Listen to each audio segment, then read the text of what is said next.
All right, so who really fell in love in them pods and who's staying together? We're going to talk about it because we're caught up now on Love is Blind, and hopefully you are too.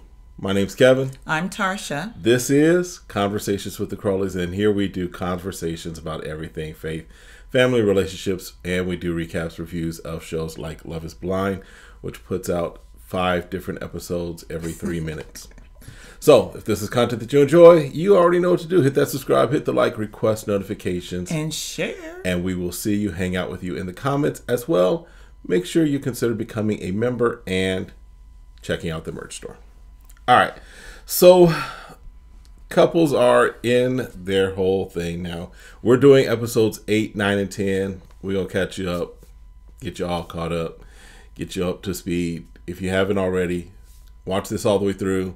Like it, go get caught up on Netflix and then come back, watch it again, make sure we didn't miss anything, like it again. There you go. All right, so Colleen's doing her ballet because she is ballet. We're going to talk about Colleen and Matt first. By the way, if you didn't miss it, she does ballet. Yeah, I can see her feet. She does ballet. Yes, she said that every 5 minutes the first time we saw her. She talks about how she came home and the bags was packed. Matt was done. He's like, I'm out, I'm deuces, I'm gone, I'm ghost. And she's like, no, you're not. I'm going to fight for us, and you're going to stay home. Stop running away. I don't know what song that is. I'm like, I got lost. But anyway, they're still together. Yes. At least for these 3 episodes. At least what we see so far. And he's still, trying, I think, to come terms with his past relationship. Yes. It's really coming up a lot about him not being able to trust, trying to fall in love again and not get hurt, rejected, which is understandable. I still can't get a good timeline of when his divorce ended. And what I think, now that I'm hearing part of it again, because we don't have time to go all the way back and watch the whole thing just to see that story, but I think it was his high school sweetheart who he's dated since they were 15. I got that part. So it was a 10-year, because I think we had talked about before, was it a 10-year relationship? No, they were married for 10 years. They couldn't have been married for 10 years. Oh, it was just all together was a 10-year relationship. Their entire time together was Gotcha. 10 years. Gotcha. Is what I'm thinking and understanding. Okay. They got married, she cheated, and got pregnant by the person that she cheated with. Right. So, yes, if this is your person that you've been with, the only person, in some respects, it may be the only person you ever really had any type of relationship with. Yeah, but I'm trying to figure out, when did they get divorced and how long has been since his divorce? Has it been like 9 months? Has it been 2 years? That's a good question. Because that determines how sensitive he is and how ready he is to actually be here. Correct. Yes. That's what I'm trying to I get get to. you. Okay. So I'm like, with him, it seemed like it's still really fresh and raw, that he can't reestablish trust with a new person without reflecting on his past relationship. Yes. So it's taking a toll, right? So it filters everything that he does, yes. and everything that he hears. Correct, because they had the friends over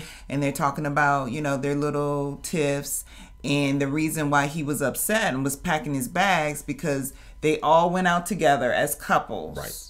And when they were together as couples, they decided, okay, we're finished eating, but they were supposed to go hang out again at another pot or place. But the men and the women split up, and the men decided to go back to the apartment where all the ladies were like, we're going to go to the club.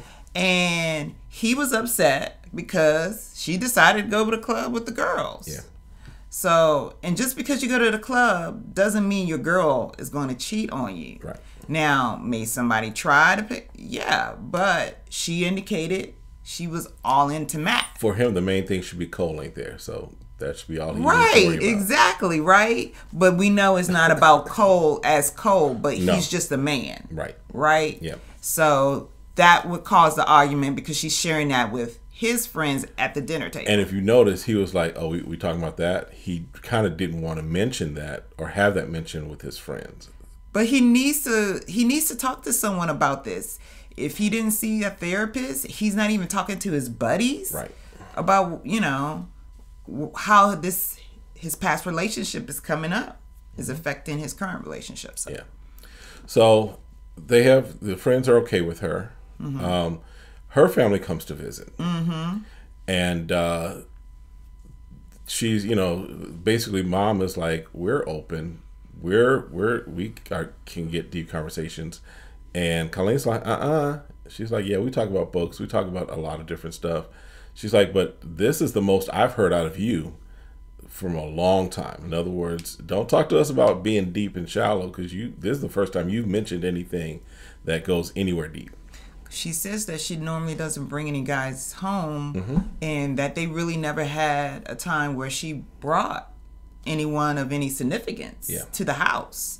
So for them, they're like, this is more than we ever seen from you, right. And how are you feeling about the relationships? And she's saying she has some concerns, but that she's still trying to move forward. Yeah. But then they get to the part where they have their last dinner together. They have the aquarium date, which was pretty cool. I thought that was nice. I would like doing something like that. And so, he's like, just say it. I need you to tell me right now, would you marry me? And he getting it out of her. She was like, no.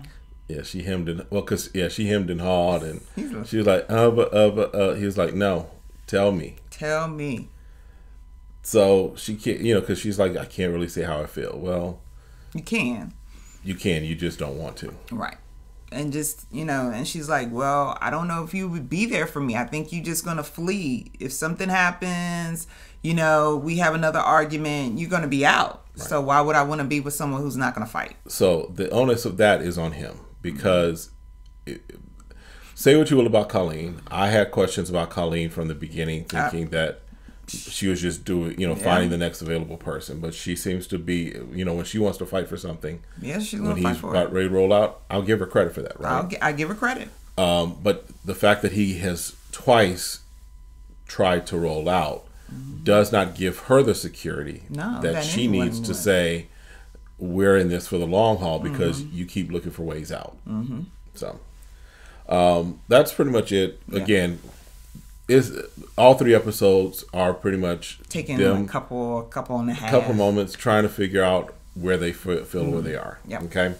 Let's go to Brennan and Alexis. We'll save the other 2 for last. Yeah. Brennan and Alexis, he meets with her friends and her, and in my opinion, there's a culture difference. There's a big culture difference. They are very. He's more conservative. I'll put it this way. Well, he's more conservative than what her and her friends portray. Right. Well, and glitzy, glam, kind of is like her friends. Yes. And he's more like down to earth, give that country vibe, I guess. Right. And so she's like concerned, like, how are you going to get along with my friends? They can be loud and obnoxious, like that's my group. And they're going to be over. And, because she tells her friends, I'm not going to be going out as much anymore. Yeah. So he comes in and he's trying to meet the friends. And she's like, no, you come over to me first. And so they're kind of grilling him. They're grilling him to the point where he can't even answer the questions. No. He's trying to get the answer out, but they're really concerned about, are you sure this is the lifestyle you want? Because she had already indicated she had changed the shirt. There's some things that she's changed about his dress. And so, but he's still feeling confident at this point. Because here's the thing. They're almost treating it like, are you ready to be the latest accessory and now be part of this group? And listen, when you sign up for marriage, I'm not trying to necessarily fit in with your group. We can be friends, we can hang out, but I'm not trying to be all of us all of a sudden all of us are all hanging out together, and that's. Well, I mean, if these are her, that's what it feels like they were trying to get from him. Well, they are a close group. When you have that knit friendship that some people have. She says these are people come over her house. These are the people they hang out together. This is going to be the ones that's going to be at the baby shower. So we changed the locks. Okay. So, you know, and he's seeming confident, but I would have questioned, you know, because then you're trying to mix friends, right? Right. And then you are going to be changing friends because you're going to have more married couple. So I get all that, but at the same time, this is going to be the initial, let's put it this way, group of people that he'll be around. Yeah. So we shall see. So he goes back with one of her friends does say that she was surprised at Brennan because she was like, he doesn't look like what they expected. Correct, or her type. Or her type, right? So then they're over at her father's house, and they're, I guess, trying to prepare him to convert to Judaism. Right, and go over some of the basics, the yarmulke, which is the covering that goes on the head. And then they're like, okay, this is our version of the prenup. This is a contract that basically, even if y'all break up, you are vowing to take care of her kids for the rest of your life. I wonder if there's anything about her getting remarried in there.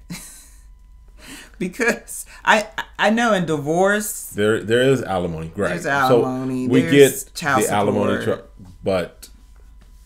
But when the kids turn 18 in the United States courts, that's when I want a judge to decide that, not your father who's in the Mossad who's bringing out knives. Stop saying that. He is not in. You do not know. You don't know that. You don't know that. So okay. He's just joking, and so he's going through all this, and you see him looking because the grandfather's And if there's any members of the Mossad, I'm just joking. Don't come looking for me. I'm not. Go ahead. So the grandfather's, you know, talking about, you know, becoming Jewish. This is serious. That means everything you pop out is Jewish. So because it comes through the mother. So just letting you know, you have Jewish kids. So you need to treat them as Jewish. You better act like they're Jewish. Your family better treat them Jewish. Yep. And so that's a lot to take in when you're deciding to change religion. But he was like, well, I'm not really any religion. I don't know. He's indicating he's that not really practicing or correct or heavily involved. Correct. So I'm like, this is a lot for someone to make so many changes and not have very deep conversations. Right. Because as he gets to the bachelor party, this is where he's discussing with SK in SK's group, well, we really haven't had any deep conversations. We had deep conversations in the past, but once we got out, we have not. We talked about clothing. We talked about, money. We talked about really surface things. We haven't really talked about anything deep. So, and I think that's important. We got one couple. They talking about abortions, and you just talking about you're gonna wear a silk shirt. Yeah, there's a very big difference. That ain't gonna work. So, and he was like, we haven't had a fight. Well, you can't fight over anything if you don't have anything. Yeah, it's hard to fight over what brand of ketchup you want. I mean, is it going to be $20 ketchup or $2.99 ketchup? We doing the French's mustard? No, I'm used to Grey Poupon. Right. Okay. Right. That's where we are. So I feel like all of those things are concerning because there is a very big difference, right? And when you're talking about people's lifestyles, and we're talking about when it comes to when you come from money, this is not a Cinderella story, right? Yeah. So this is real life. But so they have their movie theater date. They kind of recap there, so we'll see what happens with them when they get their wedding. Yeah. Okay. Cole and Zanab. He apologizes. They have dinner. He apologizes. She's like, okay, that apology worked. You might have a little something happen tonight. You might get something. you might have put yourself back in my good graces. And he compliments her, and, and says that, look, I should have said you're the only girl for me and just left it at that. Exactly. And so with that, they kind of move on and decide to get some blocks and go to a bridge where there's, I guess, specific bridges in certain states, and I've heard of this overseas. I know I think it's Amsterdam or someplace like that. Yeah. Yeah, there's a love famous bridge bridge or that has a something. bunch of locks on it, and so they've been doing that in other cities. Which is cute, right? So this is supposed to where you throw away the key and the lock is there forever. It's supposed to represent Symbolize their your love. love and your relationship. Yep. And so they do that, but Cole decides to pull a joke. So like he accidentally threw the lock in the ocean, in the lake or whatever. Yeah. And he's like, "Oh my God, it's gone forever." He's like, "No, this is the real lock right here." So they, lock it on the bridge, and he throws away the key that their love will be locked together until he decides to cook. Come back with a pair of clippers or whatever. Right. So we can also get a little more again, that his parents will meet her after they get married. So his parents are definitely not participating. They are just basically like, we don't want to meet her until after the wedding. Because if you're really going to marry her, then okay. Then we're going to have to meet her, so we'll wait. But we find out a little later on in the bachelorette party, that the sister and mother follow Zanab, but aren't willing to have a conversation. They're just trying to find out any tea. Like, are we going to really like her? Let me see these pictures. Let me see what she look like. They spying out the Instagram. It's crazy now that people, you start dating them, all of a sudden they find your Instagram handle and start looking you up. You find out anything. And everything. Yep. So she's like, well, we'll see. But then they come to a point where Cole's cooking dinner. Yeah, because they've had a couple of dates throughout these 3 episodes that we're covering, right? Right. They have a date on the lakeside, and they're kind of talking through their relationship, what it looks like, where they are, things of that nature. Her sister wants to come to the wedding, and because they also do like the groom and the tux in the wedding dress. Yes. So her sister is FaceTimed in to watch the dress, because also remember, for Zanab, this is kind of important. It's very important because for her, she lost her parents early on in life, and so her stepmother is kind of her mother figure, and then of course her sister. So they do all that. They even do a dance for the wedding, what have you. But then Cole is cooking dinner. He's cooking some unseasoned chicken. Zanab is like, this is put some seasoning on this. Get you some Lowry's or something. Well, but she's like, you need to do this. Why are you not using a spatula? Why is this in the microwave like this? Don't use this glass for this. So it seems she was coming off very, I guess, critical. I mean, because it was like nothing he did was up to her standards. Well, she was also trying to teach him, because I get what you're saying about the wine, right? I was like, I didn't know that either. Right. So I was like, oh, I learned something about, drinking wine in different glasses. So I thought that was pretty cool. Yes. I guess it could be all the way you say it. It's how you say it, and it's the approach. How it comes off. And then it is like, I think I hear what you're saying, that it was a lot of things together. That it was just like, okay, you're being really critical now. Right. And I don't know that was her intent, but I do know that she was somewhat frustrated because here's the thing. When you're making food, because like we had one of our kids that cooked, and I'm like, don't play with the food. Don't try and experiment, with seasonings. Too far. Right. Too far left. Right. Don't try and put stuff that don't go together on the food, right? And so that's kind of what I was getting from her, is that you said you're cooking, but there's no seasoning on this. You're turning it. You're trying, it's cool that you flip it, but it's not cooking because there's still raw pieces in there, right? So I get that. I get that you wanted to, but then when he pulled out the little Nerf and was shooting at her while the stove was there. Now, yes, because the ball could have fell on or in the pan, and we don't know if it's flammable. You don't know, so you shouldn't be playing around the kitchen area. You shoot, I'm caught off guard. I hit the pan, throw that in the air, burn my arm on the stove. We got problems. Yeah. So, no, I agree with that part.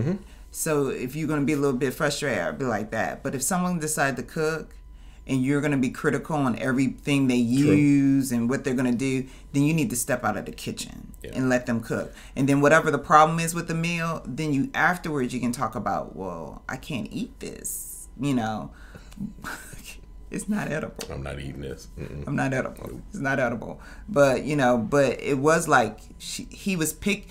It was more like she's scolding a child who's learning or trying to cook instead of a grown adult, you know, in the kitchen. So, but when you give childish vibes, you get treated like a child.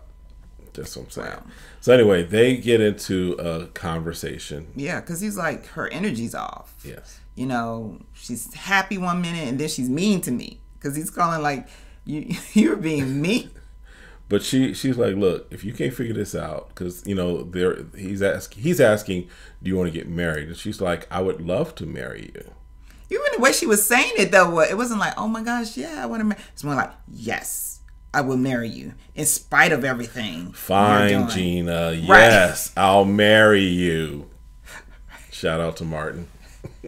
Right. It was kind of like that. I was like looking like, is she being sarcastic and saying it that way, or is she really? It's not matching, right? When you tell someone, the words don't match the tone. Correct, because you're telling me, yeah, I was like, oh baby, yeah, I can't wait, I love you. Yeah, I'll marry you. Yes, Cole, I am going to marry you in spite of all this. And he's like, what is this? What do you mean? What is this? So in spite of the towels being on the floor. You put it in the tub. No one's getting to the laundry bag. She's like, I put it in the tub to get it off the floor. Well, that helps a lot. He says, are you bipolar?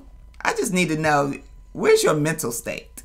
Because you're not matching. Your energy gets high, then it gets real low. She's like, I don't know where I am.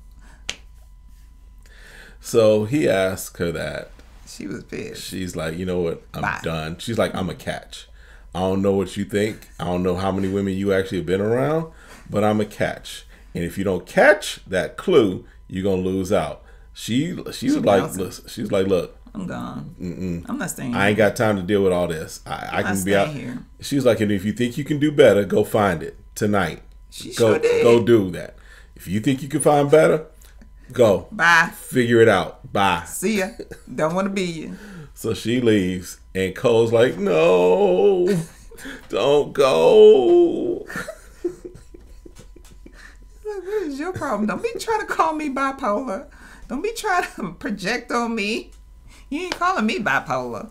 That's the last thing you're going to do. So they come back. They do have a conversation under cooler circumstances. Yeah. And basically, yes, she talks kind of what her concerns are. He talks what his concerns are. We'll kind of see where they end up. Yeah. Because their wedding is the next episode. Okay. Who else we got? Okay. SK. Let's deal with SK and Raven. Yeah. So we pick up with them in the first episode we're watching, and they are talking about all the other couples. They're like, we ain't got the energy for all that. Okay, we don't have them problems.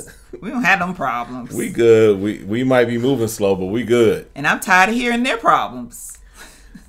Because SK is like, look, you know, I don't do basic women. I don't do basic nothing. So. And she's like, I'm not the typical housewife. Even they said I wouldn't be the best wife. They were pretty much calling her out, not being the best wife. Yeah. I was like, ooh. He's like, but we ain't got them problems over here. So she goes shopping for fabric for the gele, I think it's gele, which is the headdress.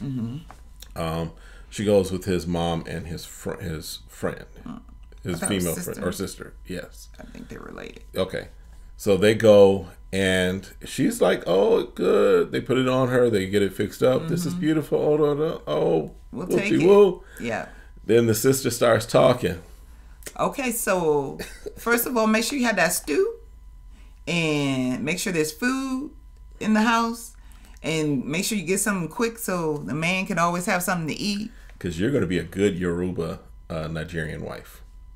That's the goal, right? You want to be a good Yoruba Nigerian wife. She's like, yeah. She was like, you ain't going to be out in these streets. You ain't going to be messing up his name. and stressing him out. I was like, this is not a small city, right? Dallas is pretty big. So I don't know if you're going to be messing up anybody's name, but when you talk about different communities, word can get around in those communities pretty quickly. It could. If she out in those Nigerian Dallas streets. If she's shopping at the Nigerian market and she ain't got the right thing on, they're going to be calling him up.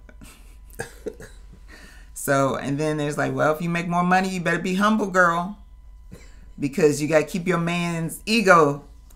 And so she's looking like, what is this list? She's like, I didn't know this was all involved with it. Right.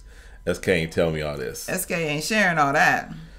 So, they go, and she's just completely shook as all of this is happening. She gets her wedding dress. I was a little concerned that it might be too much She did pick a different dress. Okay. But the one that she picked initially? Yeah. I know somebody talked her out of it because I was like, you can't wear that to... You just heard the list of stuff they said you need to be as a wife for a... She wasn't going to wear that dress. Yeah. It wasn't happening. So she got something similar, but it had a little bit more fabric, make it a little bit dark, because the first one was very revealing. Very sheer, yes. Yes. Yeah. So they do talk afterwards, after they do their tux and dress shopping. And again, the concern is brought up about her family because her family's not showing up.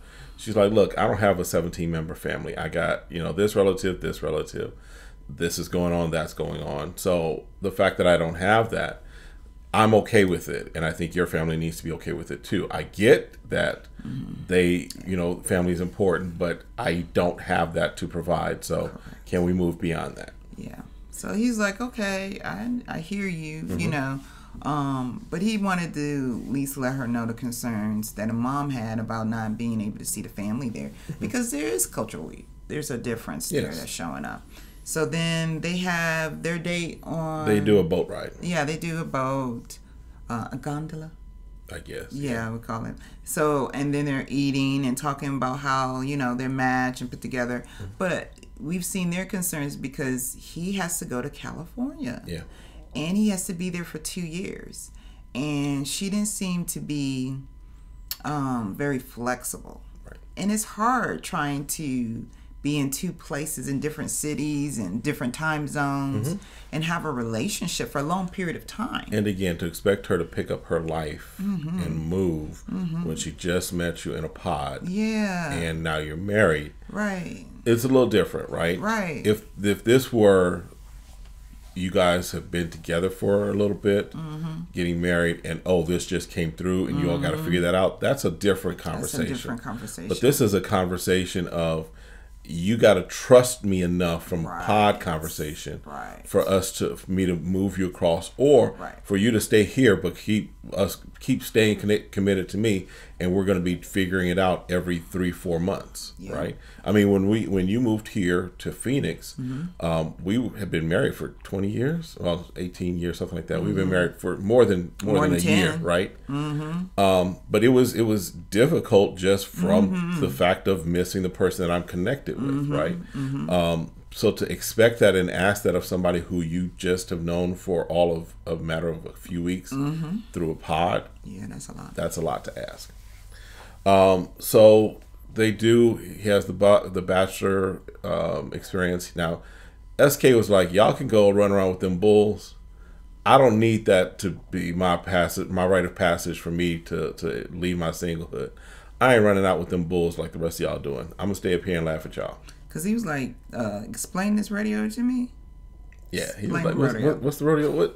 Why are they on this horse? Why on this bull? Oh, they got to stay on it for 8 seconds. Okay, and then they got to get out the way if they fall off. Okay, yeah, I'm gonna stay right up here. Okay.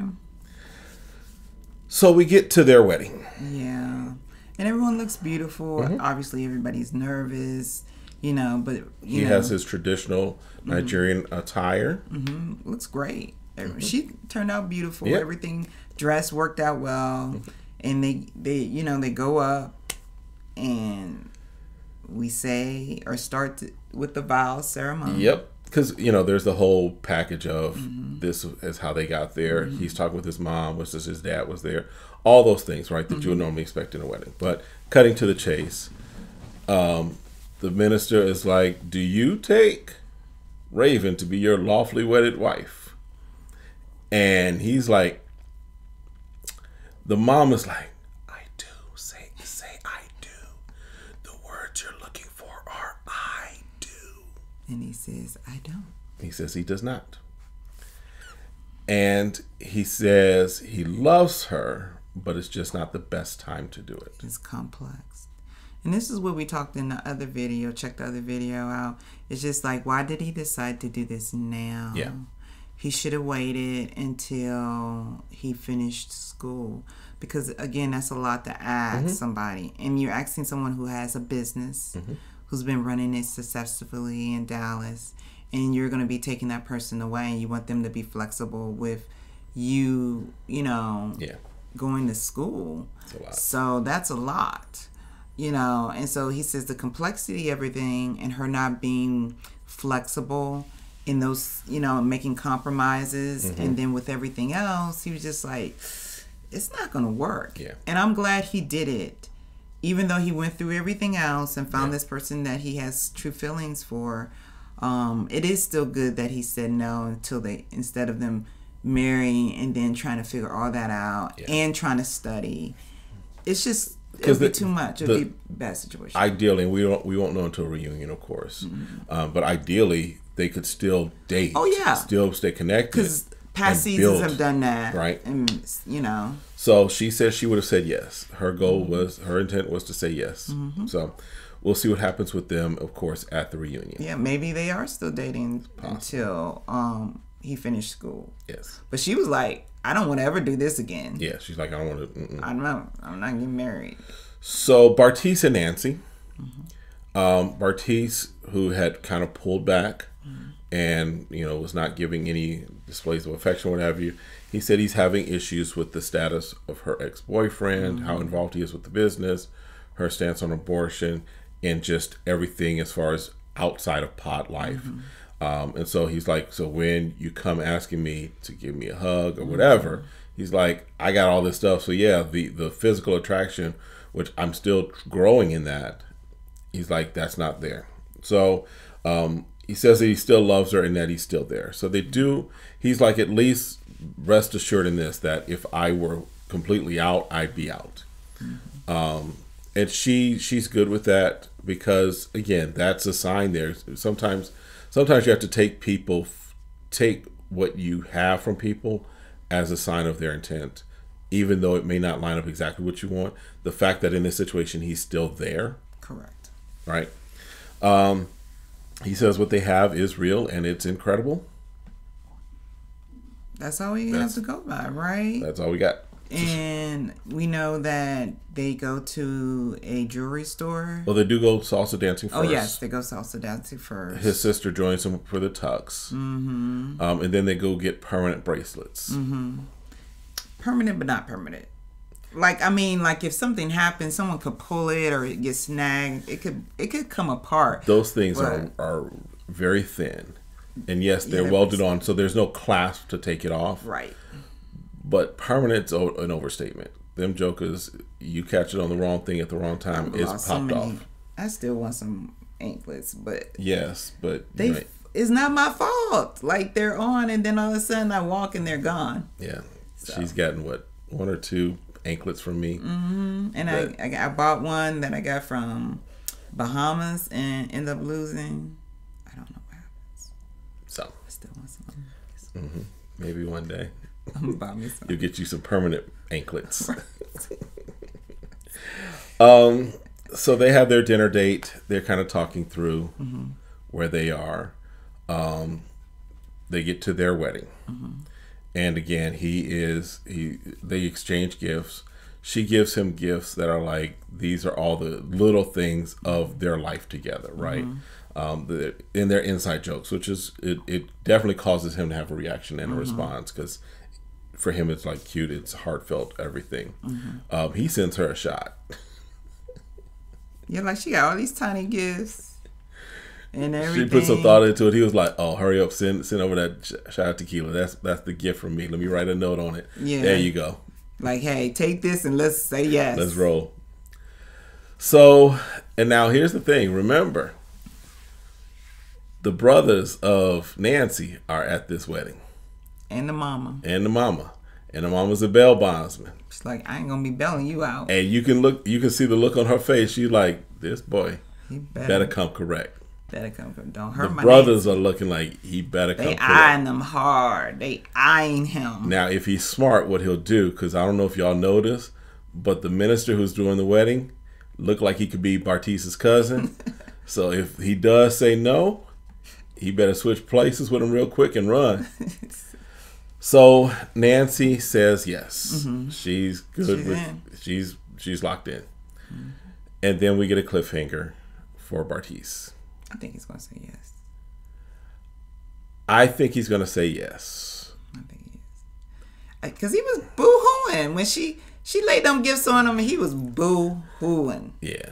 So. And I don't really see anything drastic. I know I'm hoping that nothing ever happens to their kids. So this doesn't have to be an issue when they do decide to have kids. But outside of those things, I don't see them having any immediate issues. I think for me, the only thing that's causing me to say, is for him, the attraction thing, I think is still there as an issue or potential issue.